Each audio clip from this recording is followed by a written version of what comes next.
The most dangerous sporting activity for women, which turns out to be cheerleading, apparently. Hello, Stephen here. I don't know what number you're calling. This is a dressing room. No, all right.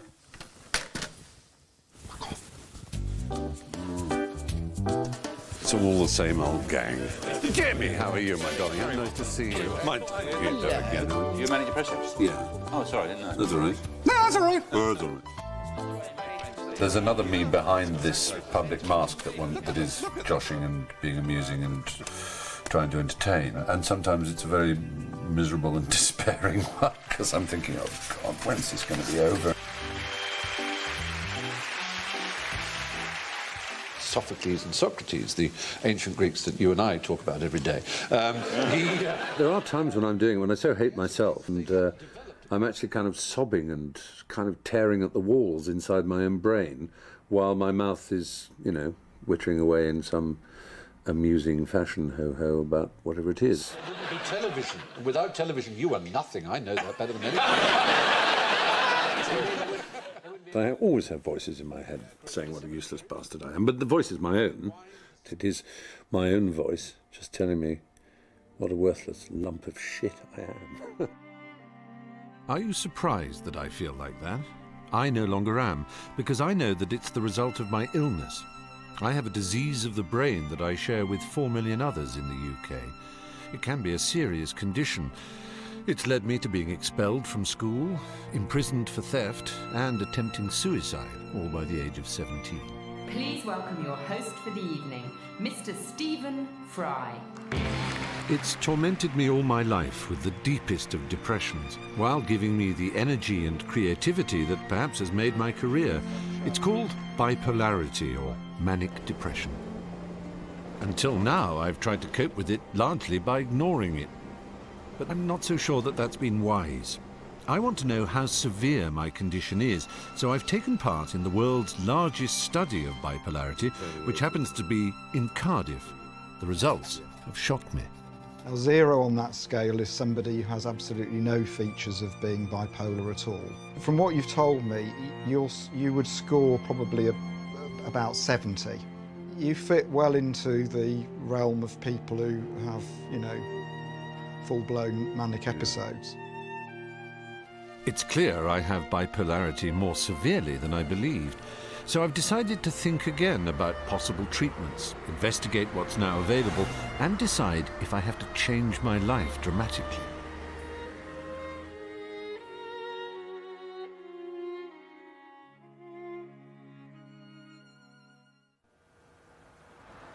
When you go on the net to find treatments for manic depression, you quickly discover there is no simple, agreed approach. That's because people's symptoms vary widely, as does the severity of their condition. It's a complicated illness that's not even diagnosed until a crisis point is reached. That was certainly true for me. I lived most of my life with it, unaware of what I had. Then, 11 years ago, my crisis happened. My life fell apart after, I suppose, years of success. I'd just started a run in a new play in the West End. Reviews of my performance were critical. I suppose I was unhappy with my own performance. I clearly wrote that I'd felt a failure as an actor, and I think I did, but I don't think one bad performance and a series of not very good reviews, which were never savage, would be enough to make me escape life, or try and kill myself for that matter. So obviously it was something else deeply amiss inside, some terrible feeling that it all had to stop. So did I give off any signs that I was in turmoil? One person who might have noticed is an old friend. I went to his party just 3 days into the play's run. You don't remember what mood I was in at that time, do you? No, I don't remember you actually being anything but your usual debonair self at the party. Yeah. I don't remember reading that many reviews of the play, to be honest. And I don't know that it was entirely that. I did feel that I'd failed in it, I think. But I felt that I'd failed in absolutely everything. I felt I'd failed in my entire existence. And it's odd how one doesn't give off any signals of that. No. Well, I don't think you did. No. Because all I remember at the party was people delighted to see you, as always, because you had not seemed incredibly out of sorts. Have I ever come across as a troubled soul? No. You're somebody who has a strong consciousness of your social obligations. Yes. Politeness. You're worried about how the other person feels. You want to make sure that they are engaged in conversation. It's John Cleese, who is, of course, famous for his interest in psychoanalysis and things. He did once say that my politeness would be, would be the destroyer of me. Like so many manic depressives, I may have looked happy, but inside I was hopelessly depressed. Within hours of Griff's party, I decided to act. Very early in the morning, I came down from my flat in central London to where my car was, in the garage.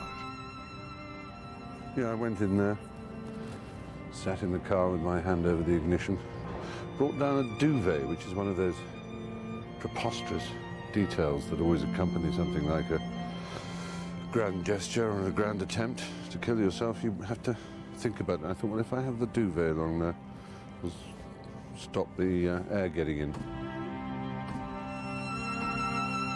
I had this image of my parents staring right in at me while I sat there for at least, I think, 2 hours in the car, my hands on the ignition key.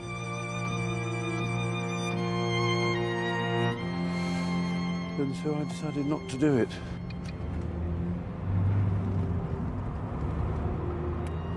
I drove to the south coast to get a ferry. As far as the suicide was concerned, it was not that I decided I'd never do it again. I think it was more, I just delayed it. When we read of elephants crawling away to die, they don't want to be seen. It's a primal feeling of ending and severing all connections with everything that you have been. I really believed that I would never come back to England.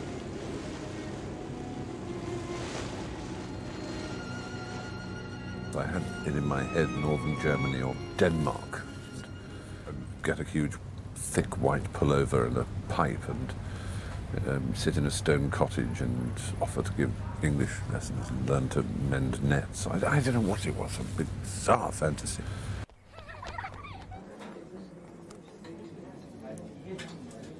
Found myself in Hamburg, and I saw these rows of, newspaper headlines and fears for fry type thing. And I stared at it in complete disbelief. I mean, it was absolutely staggered. They all are worried that I've committed suicide. That's the awful thing, isn't it? I can't believe I made people worry so much. When you feel you can't go on, it's not just a phrase, it is it's a reality. I could not go on. And I would have killed myself if I didn't have the option of disappearing. I was away for a week. For my family, my disappearance was especially worrying. At the time, I don't know if I believe in sort of great sense of family, that nothing bad has happened, but it just didn't cross my mind. And I'm talking that, you might have Done away with yourself. Might have been gone and done it. And then you rang me. You sounded rather small and lost, boyish. And I was absolutely terrified of saying the wrong thing to you, to frighten you about quite how enormous it had been back at home. In some ways more troubled than ever, I quietly came back to London and was taken into the Cromwell Hospital. I spent 3 weeks here, and at the age of 37, a psychiatrist for the first time gave me a diagnosis of bipolar disorder. I don't think I'd heard the word bipolar before, but I do have extremes of mood that are greater than just about anybody else I know, and can occasionally go wild enough for it to be real trouble for me. So in that sense, bipolar fitted. Part of me resisted it. Part of me thought, it looks like an excuse. Another part of me was immensely grateful and pleased to know that some of the extremes of my feelings and behavior were, had a cause. With the psychiatrist's diagnosis came his advice for treatment. Like many other manic depressives, I was told to reduce the stress in my life, take time off, stop working so hard. I came here to Los Angeles, walked this beach every day, got surprisingly fit, and thought about his other course of treatment, the drug lithium. That's the standard medication 7 out of 10 of those with manic depression are advised to take. But it's an old-fashioned drug, discovered about 60 years ago and feared for its power to take away feeling, all feeling, making you a kind of zombie. I refused his offer and have never taken it. In fact, I've never been on any medication since that first diagnosis. But now, with my condition appearing to be getting worse, I'm wondering if I'm wise. Until now, I haven't wanted my mood stabilized. But perhaps I'm wrong. Perhaps I don't need to fear the medication. I want to know how someone else in my business has coped, what choice they made.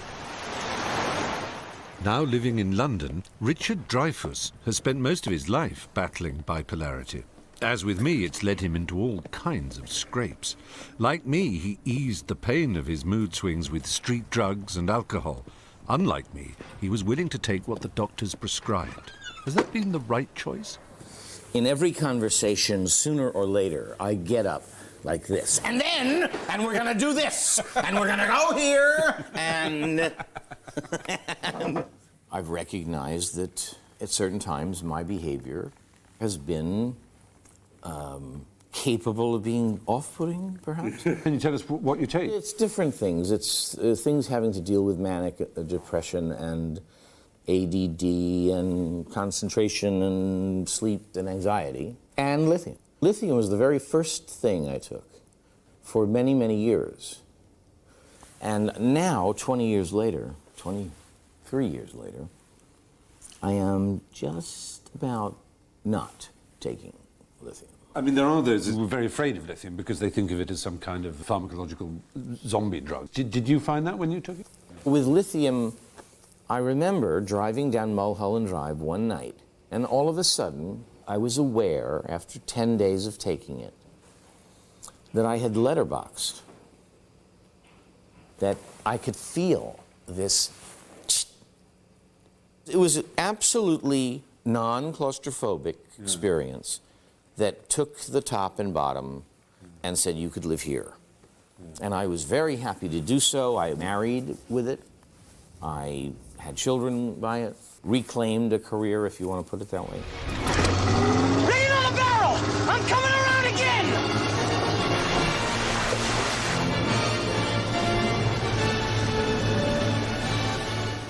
So we're talking about... The late 70s. Oh, late 70s. Oh, gosh, right. I changed dramatically. I said to my doctor once, I have become a person I admire in the last few years. I have wept more. I have said I'm sorry more. I have succeeded in endeavors that were impossible and blah, blah, blah, blah, blah. And I could not have done that without this courage. And he said to me, it's not courage. It is the absence of anxiety.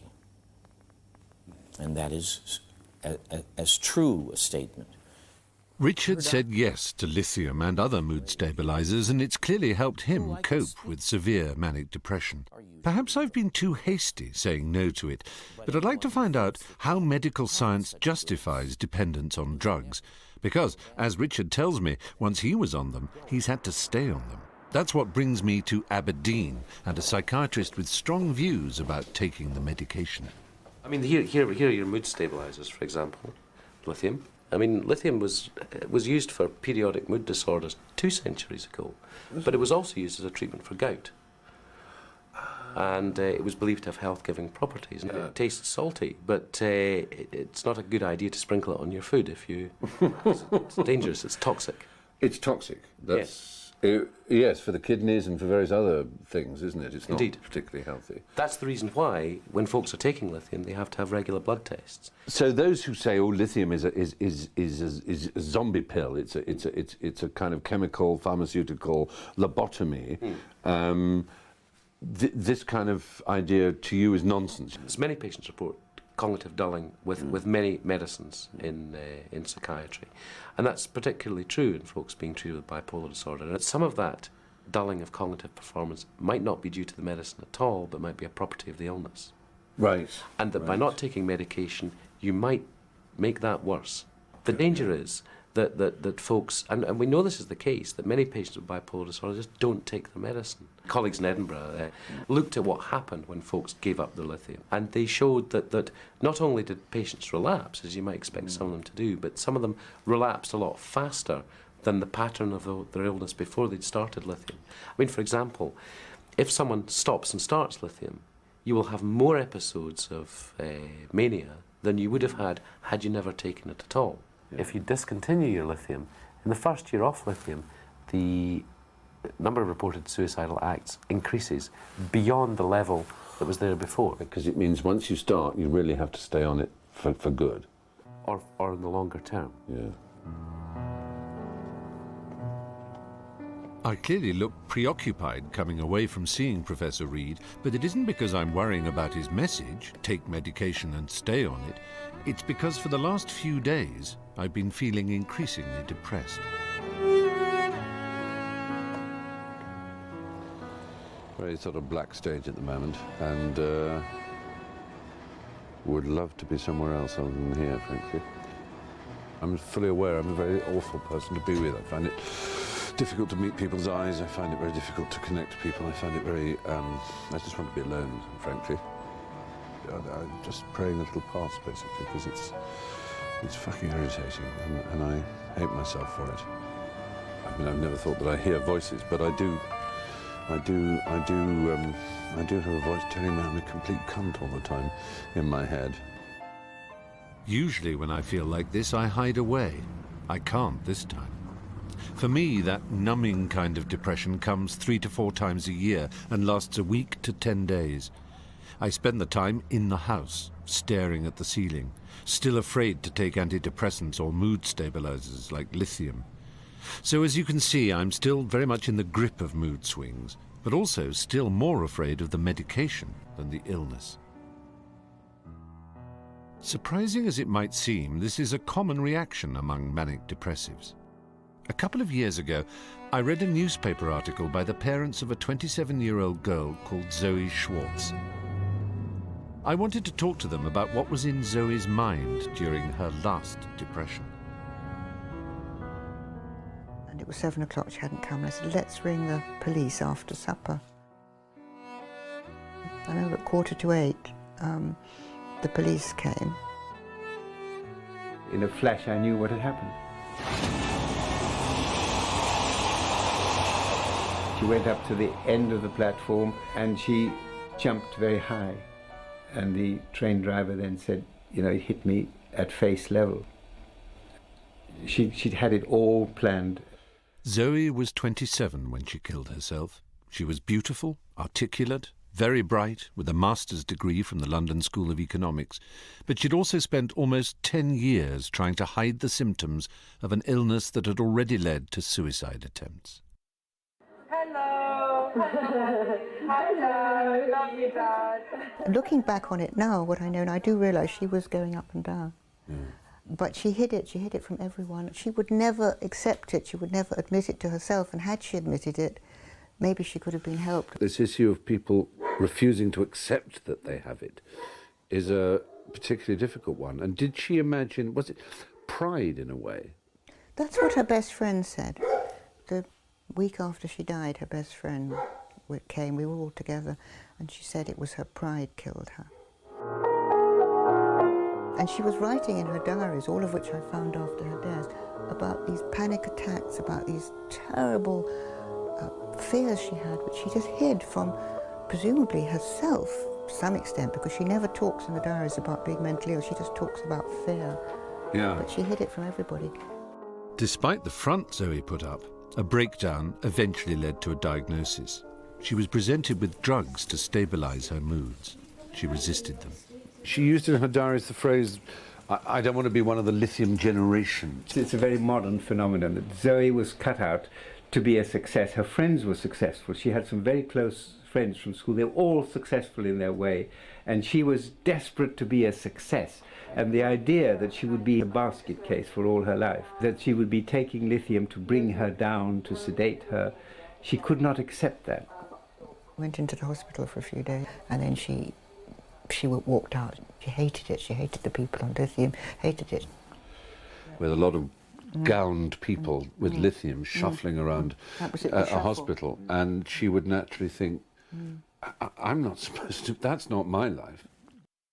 That dread seems to have propelled Zoe to her death. She talked to the psychiatrist who came to see her every week or every 2 weeks, and she told him she wanted to kill herself. She died on Tuesday at 20 minutes past 12, and he rang us up on Wednesday at 9 o'clock, and he said, I think she did that yesterday because she didn't want to come into hospital and take lithium. She was really frightened of lithium, she was really frightened of hospital, and she felt there was a terrible stigma. That stigma is very, very important, and I really do hope that you, Stephen, will be able to do something about that in this program, because this is so harmful. It's revealing that Zoe saw going into hospital and taking drugs to calm her not as stages on the way to helping her recover, but as treatment she couldn't bear to undergo.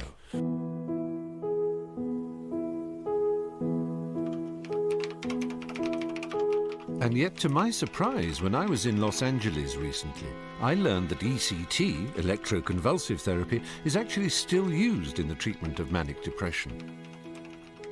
Andy Behrman has become a celebrity in the US as a result of agreeing to ECT to curb the wildness of his bipolarity. I've never met someone who's been given electric shocks, 19 courses of convulsion. It's an extraordinary thing, and I'd just love to know what that's like and whether it worked for him. So the next day I was in the hospital at 6 a.m. I was laying on a gurney, wheeled into a room. They connected the electrodes, they put the bite block in my mouth. So I woke up in recovery and I had no idea where I was, except I knew I felt great. Oh, you did? Yeah. I was confused. My memory was a little shot. Yeah, short-term memory loss is supposed to be... Yeah, and if people tell you, if doctors tell you it's not real, they're lying. Mine was pretty long-term. But you did feel better? I felt like the concrete in my brain had been kind of liquefied and just shot through. And then my doctor said, you know what, we need to do maintenance therapy. I said, okay, how many treatments do I need? He said, hey, 20, 30, 40, 50, 60, however many you need. I'm interested in how Andy ended up being given such extreme treatment. His background was a respectable, middle-class Jewish family, but by his late teens and 20s, he was living out a truly manic existence. You were cute and you had blue eyes, and so you got a job as a dancer, male dancer. Stripper. Stripper is the word, in fact. Whore. Exactly, you did it all. Hustler, prostitute, I did it all. That kind of all ended, and then, because you have to understand how the mind works, the manic mind, okay, what am I going to do next? Wait, maybe I should go to law school, maybe I should go to medical school. No, that doesn't work. My sister's interested in public relations, let's go into business together. We're making $3-4 million. Out of control. So I wrote this article for the New York Times Magazine called Electro Boy, because a nurse had called me Electro Boy in the hospital. And it was just a story, an 820-word story, about my experience with ECT. And then I'd have to say, from that point on in my life, nothing went wrong. Andy's article became a best-selling book that was then optioned for a film. Suddenly, the whole world knew Electro Boy. ElectroBoy.com, Fighting Depression and Bipolar Disorder. All my closest friends have read your book and love it since they understand me slightly better now. I am 22 now and still suffering in bliss and agony. Bliss and agony. That's a good phrase, yeah. 20% of people with bipolar disorder kill themselves. 40% never were able to function well enough and end up living with their families. Another 20% don't function at the level that they were ever going to be able to function at, and work as clerks or cashiers or things like that. And 20% somehow stabilize, recover, and just go on to lead extremely productive lives. So do you think it's Andy Behrman who beat bipolar, or the doctors who found the cocktails? Or no, it's me who beat bipolar in tandem with a doctor that I saw for 10 years. I think I came around because after 19 rounds of electroshock therapy and 37 different medications, she said, you're on your own, you can do it. Yeah. You're on your own, you can do it. Oh, beautiful. This is Stephen. You're going to She read loves your it. daddy's book one day and you're going to wonder. She has an Electro Baby t-shirt. For Andy, the treatment worked, but I still can't imagine feeling so bad that I would agree to electrodes being attached to my temples.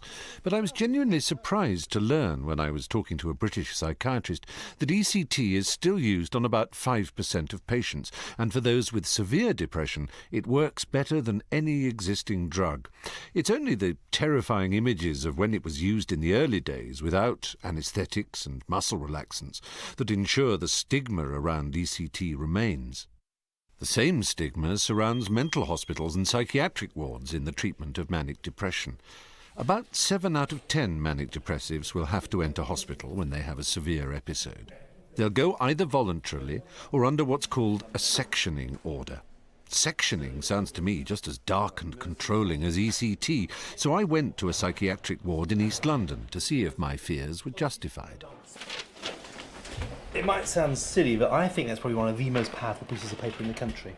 Really? I'm not joking. That's a section. That's a section paper. This is a section. You know that phrase, you should be certified? You know, he's Yeah. certifiable. Well, that is the process of certification. In modern day language, basically, I'm licensed under Section 12 of the 1983 Mental Health Act to detain someone for the protection of their health, their safety, and increasingly in this risk-crazy world of ours, the safety of others. That's all important. Yeah. And 2 doctors and a social worker can complete this form, and this form will forbid someone from inheriting a will, leaving the country, applying for a passport, instructing a solicitor, voting. I'm not joking, you are not a citizen, technically, in the eyes of the law, once you're under this. This one Whereas says this assessment. Now, this is a kind of getting to know you kind of section. if you Right. like. I mean, this section, section 2, notice it's got nothing about treatment. You can treat if you need to, but the essence of this is assessment. In other words, you've got 28 days to get to know them, to get to know why they've come to you, what their biological rhythms are like, their eating, their sleeping, their thinking, their feeling, what's been happening to them in the last few months. In other words, how did it all come to this? Welcome to Tube Ward. This is an acute adult open ward, Yeah, right. no locks on the doors here where people can come and go. They probably get their legal status, of course. And this is pretty much it. It's a mixed ward, 16 beds. Every single patient has a room of their own. This is the modern equivalent of the Victorian Asylum. Well, it's like a student's, you know, kind of JCR type thing. It's got a bar football and a television and institutional-ish sofas, but What is perhaps unlike a student is the kind of stuff that goes on in here. I mean, you wouldn't believe it, but these walls see more than their fair share of shrieking and despair in their time than most walls do. I've never been inside a psychiatric ward before, so that was rather reassuring. But it must still be a harrowing moment for the family and friends of a manic depressive when they feel they have to put a loved one inside. An old friend spent years as a psychiatric nurse watching that struggle. Did you regard it as a very serious step to section people? Oh, I think it's a hugely serious step to section people. Obviously, the vast majority of people who are hypermanic or in a manic phase of a bipolar illness, what they don't have is insight into their illness and behaviour. And that's obviously why sections were originally invented, you know, was to be able to keep someone safe when their natural instinct, because of their illness, would not be to do it themselves, you know. So the vast majority of people you talk to who have been sectioned will say to you, I've got absolutely no idea why I was sectioned, I was perfectly all right, you know. And then you find out they were sort of hanging out of a window by one hand, naked, kind of, you know. I mean, I remember we had one young woman brought in once, and what she'd done was she'd gone to a multi-storey car park and she jumped from the roof of one car to another, and she completely totaled about 70 or 80 cars. And she'd loved it, as you would, wouldn't you? There she was as high as a kite, she was laughing, you know, in this kind of manic sort of gothic her way. But they're trailing along, her poor, quiet, sort of elderly parents. What the hell do we do, you know? And a lot of the time in those particular sort of manic phases, it's the families you feel sorry for, because they're the ones that have to cope with the fallout of all the damage, emotional and physical, that their relative does. But the remarkable thing is that we contain it. I mean, sounds kind of daft, but I think it is a heroic place. It's secure in the sense of it being a sanctuary. You know, the old-fashioned meaning of the word asylum. It's a place to go when you're having a really, really, really bad time. We take people in, like who've doused themselves with petrol, who have tried jumping off of flats, who've taken vast amounts of paracetamol, who do not want to live anymore. And we bring those people in, and I would say that 9.5 out of 10 punters leave here happy and well. Now, if that isn't a result, I don't know what is. Pessimism has always dominated our thinking about mental illness. It's just like the ghost of stigma reinventing itself as despair in this particular case. The idea is nothing you can do. Well, that's complete nonsense. Both Joe and Mark Salter, nurse and doctor, believe sectioning can help manic depressives. But I also want a patient's view.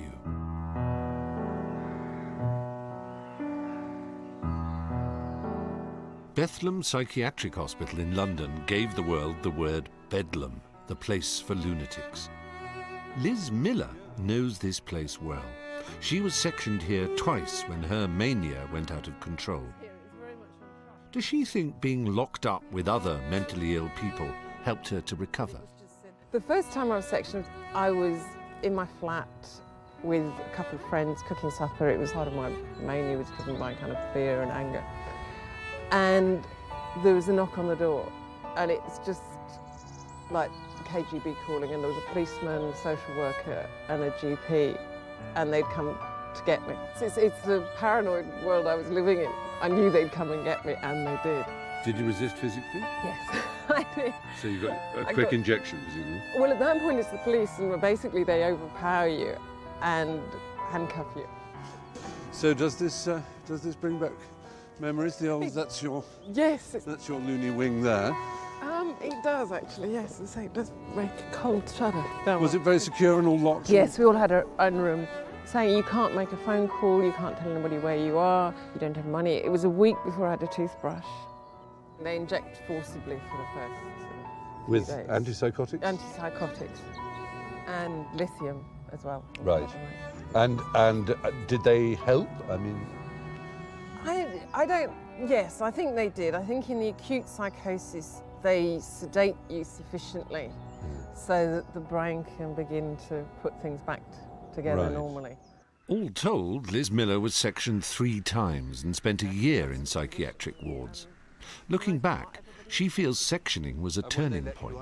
She now lives and works without taking medication and feels strongly that she has found another way to treat her manic depression. The psychiatric model, it says you've got this condition and you've got it for life, and keep coming back, keep taking your tablets. And there isn't a way to help people actually get back to normal. so many people I've spoken to already who suffer from bipolar disorder, manic depression, whatever one wants to call it, just would not, they believe, be anywhere without their medication. Your medication is like the trainer wheels on a bicycle. They're there to kind of help you get on that middle path. But when you've learnt what it's like to lead a relatively normal, sane life, then you shouldn't or don't necessarily need those trainer wheels. Don't need the wheels, yeah. So you genuinely believe, though, that the diet has a big part to play in mental health? I think it's the foundation. The foundation? Absolutely. I think if somebody isn't physically healthy and the brain is a physical organ, then you can't expect to be healthy. Right. You have this theory about omega-3s, which are more present in oily fish, aren't You they? actually need to have omega-3 molecules in order to get good membranes for your brain cells in order for them to function properly. And supplements are as good? Yes, well, I think they are, yes. So cod liver oil, that sort of thing? Yes, cod liver oil, flaxseed oil, hemp seed oil. And you take a lot of these things? Yes, I do. I oily fish whenever I can, whenever it's on the menu. And I take every day 3 grams of cod liver oil. And you're pretty sure that your decision not to go on medication, but to do other things we talked about, like slowing your life down, and this kind of attention to things like omega-3s, is part of your being able to cope? Absolutely, yes. What makes Liz's views even more interesting is that she's a doctor. She left university as the best young neurosurgeon in Britain. It was 6 months after that she was first sectioned. Right, and you've got an MRI on the 20th? Yes, I'm on a waiting list for cancellation. Despite sectioning, Liz was never struck off. She returned to work as a GP, but just part-time to help her control the stress. I want to know if it was, or indeed still is, difficult to get work. It's difficult to know. We've a long way to go till mental health is just accepted as part of every day, you know, part of the rich tapestry of life. Certainly a few years ago I would have said definitely that one wouldn't get the job. Have you ever actually held back details on your past? I have. Certainly in the early days I lied unscrupulously and I recommended other people to lie. The situation's changed in the last 5-6 years, and because of the Disability Discrimination Act, the Disability Discrimination Act actually makes it unfair to discriminate against someone on the grounds of mental health problems. And the practice that I was working general practice, it's almost like I'm their token loon. I'm their proof that they have a modern approach to you know, medical care. They've got one of their own. As both doctor and patient, Liz is convincing. But Liz says when she talks to psychiatrists about how she has a job and manages her manic depression, no medication, special diet, less stress, they're reluctant to believe her. Wait and see, you'll have another episode. Well, for 15 years, she hasn't. I, on the other hand, as you know, do have episodes, not breakdowns as in 1995, but sufficient to worry those around me. The QI dates at last, we've got them all. Oh, so have we? do you want to put those in? My sister Jo helps look after my work schedule, admittedly one that would horrify Liz Miller. But I can't seem to live life part-time. I have to work hard, even at the cost to my family. Then prepare to scream, probably the heaviest, 15, 16 and 17. Bloody hell. I know. I can't go to New York on Friday, but I could go on Saturday and Sunday and come back on Tuesday, couldn't I?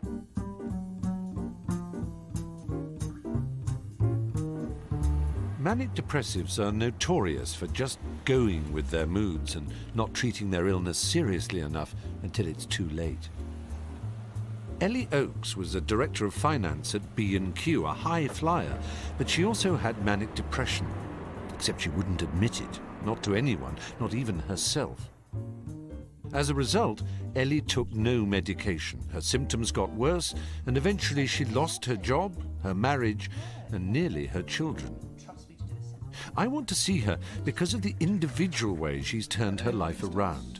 With an accountant's eye for spreadsheets, she began to keep a mood diary. See, when I first did this graph, I was surprised that it looked like this, because I just kind of take each one as it comes. I don't think about it. You rate from 0 to 3 your mania, and from 0 to -3 your depression. So 0 is, as it were, a stable mood.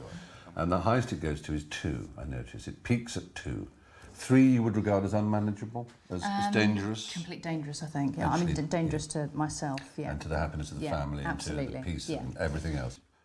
What Ellie means is when high, she loves to spend and spend, forgets what she's left burning on the cooker, sleeps 4 hours a night for 8 weeks, and has the energy to update her new company website at 3 in the morning. But when she's done, she can't get out of bed. A lot of sleep, so we're getting up to 17 hours a day. And I just have to, I can't do anything about it. 17 hours a day. Yeah, I mean, it's pretty bad. The cat would be proud of that. Yeah, absolutely. No wonder partner Paul takes a close interest in how her moods are developing. And when she's being creative and it bubbles just into the 1 out of 3 of that scale, then it's manageable. If it starts going above that, then we intervene. Right. With drugs, with medication? With medication, or initially we'll say, right, okay, stop, start stepping back, start relaxing, start working less hours. And sometimes it works. Sometimes you can actually take the illness and work with it so it doesn't get any higher. And is she sometimes resistant? She enjoying the mania so much she doesn't want to? Yes. And sometimes well, look, I need you to take that tablet just so it doesn't go too high, can be a threat. I don't want to take it. And then you have to have the argument. When we think of mental health, we think of, men in white coats. Has it ever come close to that? We've reached a situation where we've accepted we couldn't cope at home. And Ellie had to go into hospital. There was no chance of her getting well on her own without support and specialist support. So at that stage, had to go into hospital. Yeah. And that was, at that stage, for 10 weeks. Wow. How long ago was that? That was 2 years. 2 years ago. So the children were all, aware that Mum was ill. Yes. And how did you explain it to them? Mum is ill, she has to go into hospital, and the children would say, why? It's difficult being a mummy sometimes because you feel guilty about it.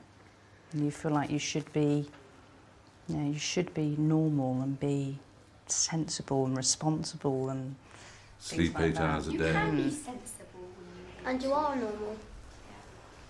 Right, okay. Exactly. Part of you.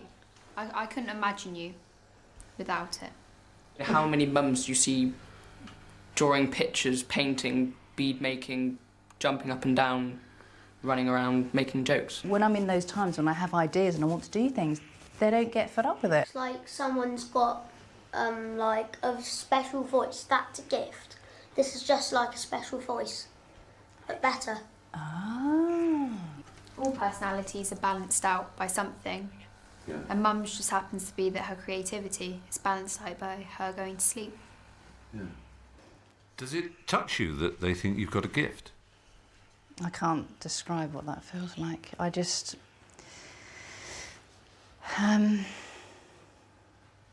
is really touching. It is, isn't it? Yeah. Ellie's mood diaries clearly let her see the big picture of her condition, and I'm impressed at how open she is with her family about her moods and behaviour. I've never mapped my own moods week by week, year by year. Perhaps that allows me to avoid seeing just how frequently they occur and how strongly they shape my life.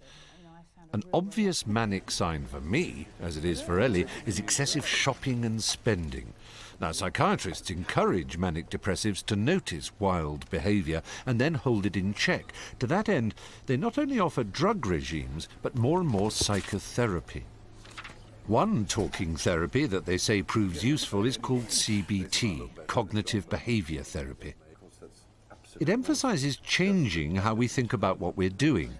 I've never tried it, but I've often worried about how I shop when I'm manic, so I've asked Jan Scott, an expert in CBT, to come and try to help me keep things under control. I've probably got about 9 digital cameras. How many pictures do I take? None.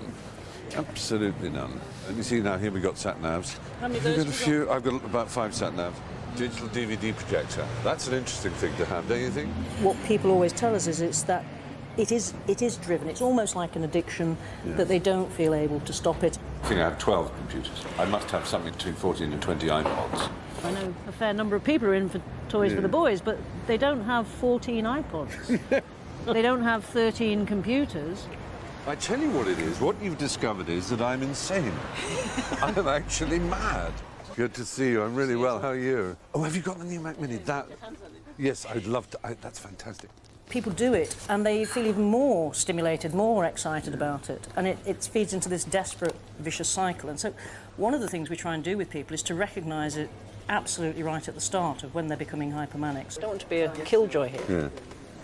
Is this because you really want this? No, this is really practical and sensible, believe me. Yeah? This is brilliant. Because you've only got 12 at home.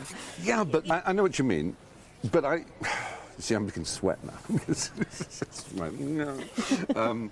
Could you stop yourself? Probably wouldn't. I mean, in the mid-80s, I had 11 motor cars. It is my treat, and I'm aware that even if it were irrational, the fact is I work so fucking hard that this is the few moments of pleasure I get.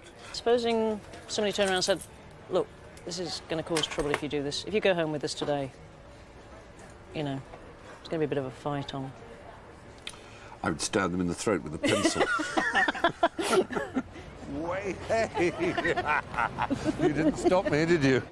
Unlike in analysis where you might be trying to look at subconscious processes, you're actually trying to look at the thoughts that people have that are very prominent in their mind. And you can use that to look at how that influences their mood and their behaviours. You'd want to help people identify the risks of when they become a bit disinhibited and how they could handle that. Can you reduce the risks in a behavioural way? Can you change people's behaviours? Jan tries hard with me, but I've had years of practice. Will I undergo a course of cognitive behaviour therapy? Not yet. I like giving my manic side full rein at times, although I recognise I'm lucky. I can afford my excesses. But I am interested in how cognitive therapy can be used with manic depression. When Jan tells me about a young girl in North London who wants help because the depressive side of her bipolarity is making her feel suicidal, I want to meet her. Cordelia? Hi. How nice to meet you. I'm Stephen. Nice to meet Hello. you. Hi. Teresa. Teresa, you're nice Cordelia's mother, yes? Very nice to see you all. Come in. I mean, that's what you say. Yes. Gosh, what a Do house. go down the steps. The photos on the wall tell the early part of Cordelia's story. A clever girl at school, a photographic memory for learning, and a creative urge to write a novel at 14. Then Oxford. But that's where the symptoms began. A third of each month she'd be depressed, the rest manic. By the time of her finals, her memory had gone. After university, her condition worsened, and she was eventually hospitalised. What's If your... you want to look at the mood scale, it's in the kitchen. Oh, I'd love to. 8, inflated self-esteem, rapid thoughts and speech, counterproductive simultaneous tasks. Yes, I recognise that That's one. about where I was when I was in hospital, about 8. No, I think you were at 9. I was not lost touch with reality. I was not paranoid and vindictive. Cordelia's manic side frightens her mother.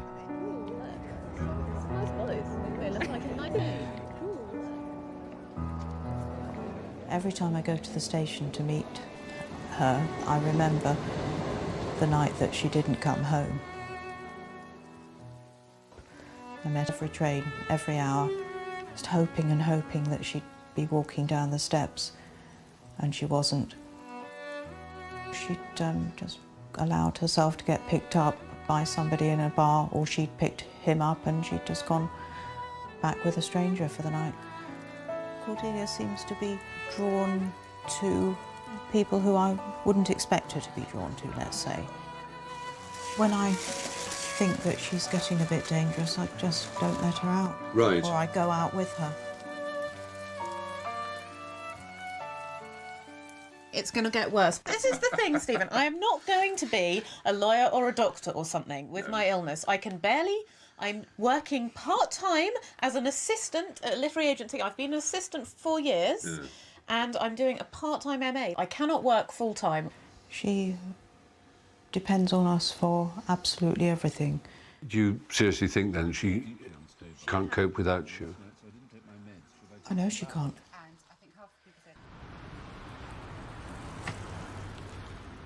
When we're left with Norman on his own, the story doesn't work for me, and I just found it quite depressing. And I was wondering if just I didn't get it.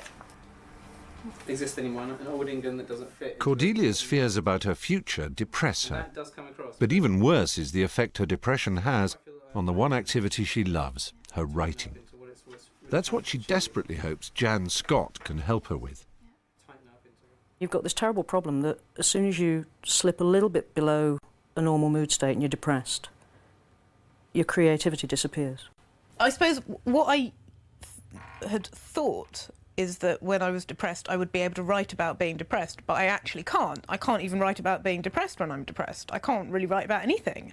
For about the first 5 or 6 years of having the illness, I wouldn't ever be depressed for more than a couple of weeks. Literally, last time and the time before, towards the end, when I'd been depressed for sort of 9 or 10 weeks, I just thought, I've never been depressed for this long before. I could never, this could be the one that I never come out of. I'm never going to be able to write again. I'm never going to be able to, go out and socialise again. I'm never going to be able to really do anything again. I mean, what does it say about you if you can't write?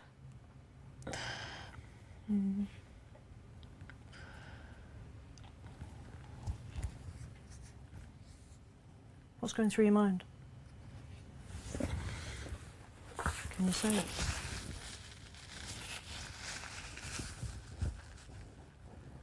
She's very upset. She's picked up her bag.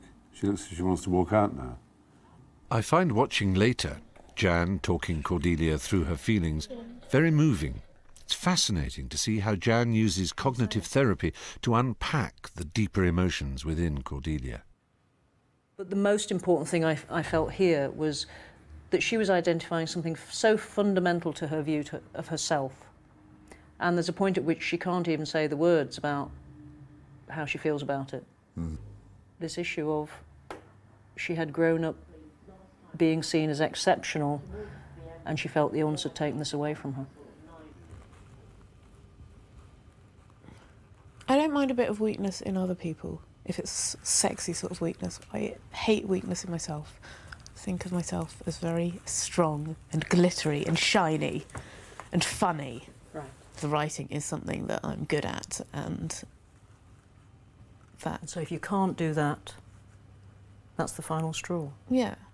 Her self-esteem is partly tied up in her ability to be a writer, and she's had a lot of positive feedback about that in her past. Yes. And we've got to actually address that in terms of her beliefs. Because otherwise it becomes this vicious cycle, and and it becomes very dangerous because she potentially could become quite hopeless. And that makes people very vulnerable. Generally thinking about suicide and death is not good for me at all. So that's why I don't want to. With the stigma that still surrounds mental illnesses like manic depression, I thought Cordelia was very brave, allowing me to witness such a private moment. Like the others I've met, she was prepared to be seen and heard so that all of you know better about the illness we suffer. Just like me, Cordelia has come to accept that she has a chronic condition that will be with her for the rest of her life. That's a painful realization. But she also learned from Jan Scott that it's like having asthma, in that while it's always going to be there, the key for most people is in finding ways to reduce the attacks and to make them less severe. That's where treatment comes in. Cordelia accepts it, but what about me? After all I've seen and heard, I'm still unsure. I feel reluctant to embrace a life on medication, but I do fear the intensity of my moods and where they can lead. As I say, I don't want to kill myself. I wouldn't mind dying. It's a terrible thing to say. And I hear myself and I think, oh my God, my mother's going to hear me say that. And I think, how awful, Stephen, what do you mean you wouldn't mind dying? It's a terrible thing to say. And all those who love me would say, what an awful thing to say. But a lot of them would say, yeah, I know that feeling too. And yet, as with all bipolars, there is this other side. I love my condition too. It's infuriating, I know, but I do get a huge buzz out of the manic side. I rely on it to give my life a sense of adventure, and I think most of the good about me has developed as a result of my mood swings. In this journey, I asked many of my fellow manic depressives how they balance this contradiction. I asked them if they could press a button to release them from their bipolarity, would they do so? Most, despite traumatic moments in their life, said no. So after all this, what would I do? I wouldn't press the button and live a normal life, not for all the tea in China.